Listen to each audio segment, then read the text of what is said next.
कुंभ राशि 2026 को चारोटी जिनस जाना निहाती दरकार। चलते आज वीडियो में कथा आपंकर फोकस कौट रहा जाऊँगी आपको क्यों जिनस डिटाच होगा पड़ो आप ग्रोथ कौटी आपको क्यों जिनस सतर्क रहा पड़ो आज आम वीडियो डिस्कस करने जाऊे।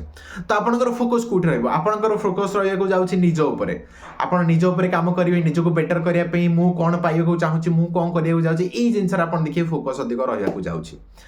आपणकर ग्रोथ लुचिकी रही आपणकर एजुकेशन रे आपन ट्रेडिंग रे आपन कम्युनिकेशन यही सब जिनस देखिए आपणकर ग्रोथ लुचिकी रही किंतु ट्रेडिंग कर कैलकुलेटिव नहीं करंतु बेटर रहिबो। आपको सतर्क क्यों जिनस रहा पड़ो आपको सतर्क रहा पड़ो जे आपण फैमिली रे आपणकर मनी रे आपण फूड रे कोठना कोठी टिके लॉस हबार फाइनेंशियल लॉस हबार चांसेस अच्छी तेणु टे कैलकुलेटिव नहीं कि सतर्क निहाती रुहतु। आपन को क्यों जिनस डिटाच होगा पड़ो आपको डिटाच होगा पड़ो जब आप कौन नुआ बिजनेस करने जाऊँगी नुआ पार्टनरशिप करने जाऊँगी नुआ रिलेशनशिप जाऊँगी तो टी एनालिसिस करूँ बा जब आप मैरिड पर्सन अटंती मैरिटल लाइफ को लेकिन छोट मोट डिस्टर्बेंस आसीपे आप बसिकी कथबार्ता हो प्रोब्लेम सल्व करूँ देखिए ये वर्ष बहुत सुंदर जीवार अच्छे।